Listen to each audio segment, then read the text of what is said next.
Welcome back, everyone. It is Dinger Tuesday, baby. It is September 2nd in the MLB. Our four favorite plays are on the way. But before we dive into that, as always, it's Austin joined by Logan recapping yesterday. Solid 2-1 day. Nothing to complain about. Our 2 ounce props smacked. Shane Boz got a little bit lucky. He was lucky the wind was blowing in last night. Also probably gave up 3, but we'll take a 2-1 day. Nothing to complain about there.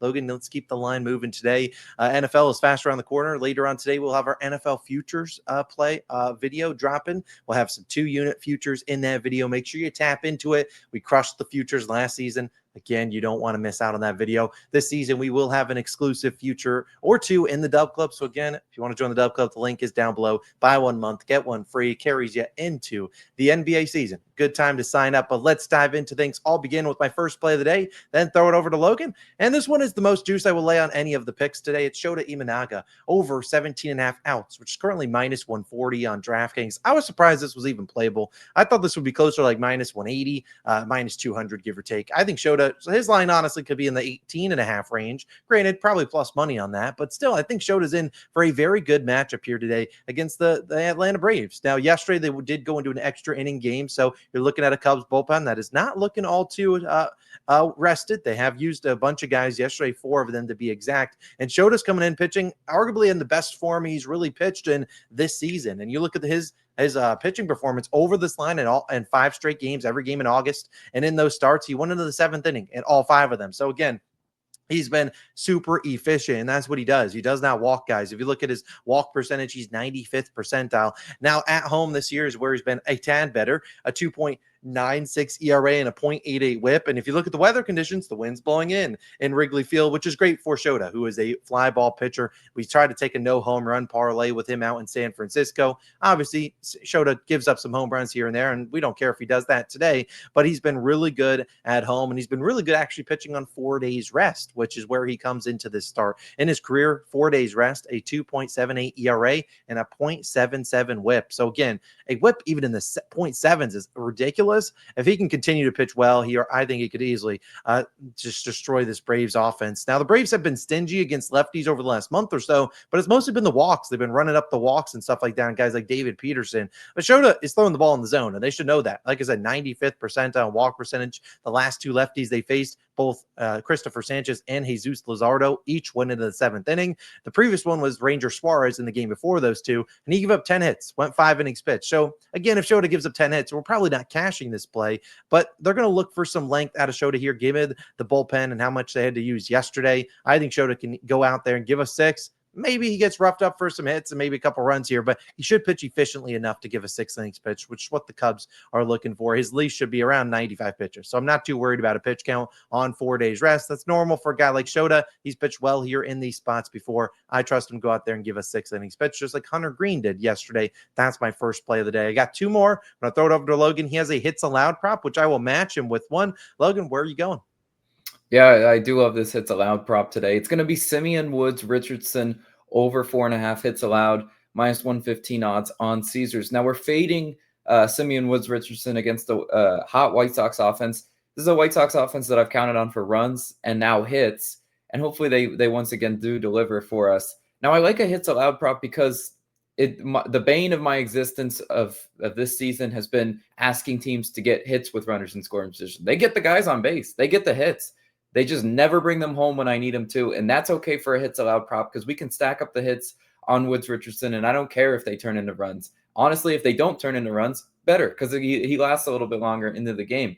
Now let's look at the hit rate. 7 of the last 9 starting right-handed pitchers have went over this line against the White Sox. The 2 to miss, Luis Gil and Schlittler. Now Luis Gil is not a guy you ever want to take a hits allowed prop on, because he's either walk or strikeout. So, maybe every now and then home runs. It's hard to stack up hits on that guy. But those two Yankees pitchers went under on the hook. So it's not like they really cooked the White Sox. They just, went under that 4.5 hits allowed line. Woods Richardson faced the White Sox in his first start of the season, allowed 5 hits in 4 innings pitched. So he's already went over this line, and that was a different White Sox offense back then in April. They are, I'd argue, a lot better and a lot more consistent here in end of August now into September. Woods Richardson, he made his first start back in August last week after a month-long layoff.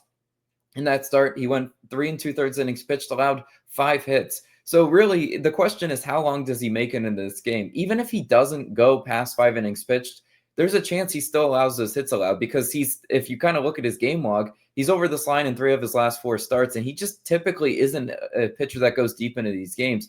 He just doesn't miss a whole lot of bats, and that's what I want for a hits allowed prop. Over the last 2 weeks, the White Sox are hitting 253 versus righties. Pretty solid. Over that same span, the White Sox are 26th in walk percentage versus right-handed pitching, which walks are not helpful for hits allowed. Look, I want you to go up to the plate, and either get a hit or sit down. I do not want you walking, driving Woods Richardson's pitch count up and not resulting in a hit. So that I do like that stat there. And Woods Richardson is 19th percentile in walk percentage. He typically challenges hitters with fastballs, and his off-speed run value is 3rd percentile. So he's one of those pitchers that isn't looking for a walk. He's just going to challenge you with a fastball. And if you're able to hit it, you're going to get hits off of Woods Richardson today. And that's what I'm optimistic the White Sox do.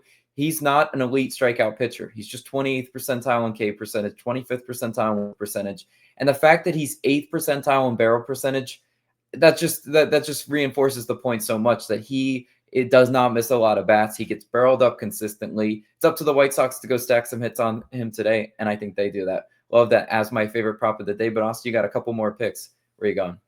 Yeah, I got a game pick and a hits allowed prop to match Logan's energy. I'll start with my hits allowed prop. Let's talk all about this guy who I'm actually taking his under. So Logan's got an over. I got an under on Yu Darvish. Under 4.5 hits allowed, minus 130 on DraftKings. I personally think this should be closer to like minus 170 price like that. I'll take it. I'll take it here. The Orioles, who he will face today, have done a good job at running up pitch counts. We saw Justin Verlander literally try his heart out to get a win the other day. He threw 121 pitches in 5 innings. Look, if they want to run up Yu Darvish's pitch count via drawing walks or just fouling off balls, go for it.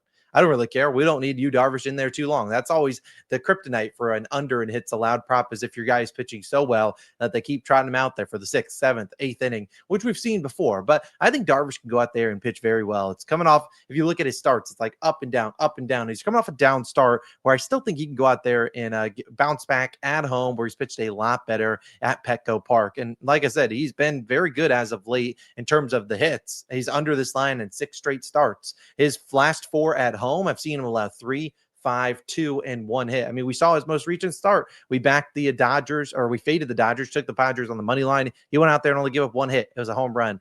Look, he's been super good, and he's not really having a high pitch count. They need him, and they need his arm when they get further on into the postseason in October. They need Darvish out there. Whether or not he starts those games, I don't know, but they could use him to eat a couple innings, especially after they just lost one of their relievers yesterday. But again, Darvish, they're managing the arm. 80 plus pitches. He's only thrown that in 3 games this season. So again, very limited use on his arm. They don't need him to go out there and try to eat 6 or 7 innings unless he's absolutely cooking the Orioles alive, kind of like he was cooking the Dodgers, going 6, only allowing 1 hit there. So I could see him going here, going 4 or 5 innings, and they'll just take him out if the Orioles are running up the pitch count. But again, at a 4.5 line, something he's under in 6 straight. And if you look at his underlying metrics, unlike Woods Richardson, he's really good at limiting soft contact or limiting the hard contact. 88th percentile in hard hit percentage, 90th in average exit velocity. So again, not a lot of hard hit balls off the bat. If he can get his defense to back him up, I really think this is a great spot to take his under 4.5 hits allowed. I love him today. I love the Padres today. I could see Wells running into a little bit of trouble in his first start back from IL. Now, my 4th and final play of the day. That's all we're going to do. Let's talk about the New York Mets, who I like on the first 5 money line, minus 128 on FanDuel. I want to see their first 5 run line, the minus a half.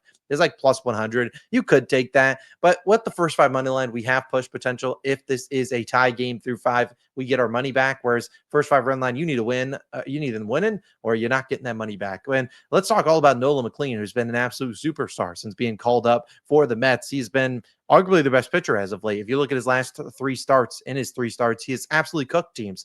In those 3 starts, a 0.89 ERA and a 0.69 whip. Now, is he going to continue those numbers the whole season long?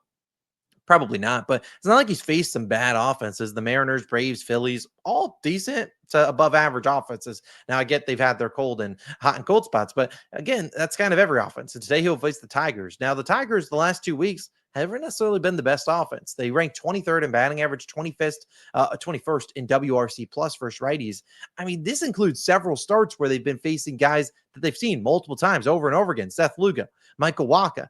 They've had those guys and tattooed them, and still their numbers just aren't all too inspiring against righties. They are better at home, so I'll give them that. And they helped us out yesterday. But again, they've never seen McLean. I think he could run into I think he could reasonably give us a solid outing here. I'm not saying he cooks them, but if he could go out there 3 earned runs or less, I feel good about this. We can't afford a 4, 5, or 6. The regression to hit him today. I think he can go out there and pitch well. And heck, if he wants to put up another 0 earned run start, gives us if he goes in 0 earned runs, we aren't going to lose this bet. We could push, but I think the Mets will give him some offense to support him. You look at who they will face. It's Sawyer Gipson Long. Now, Gipson Long hasn't really pitched a ton in the majors this year. If you look at his appearances, he pitched on August 13th.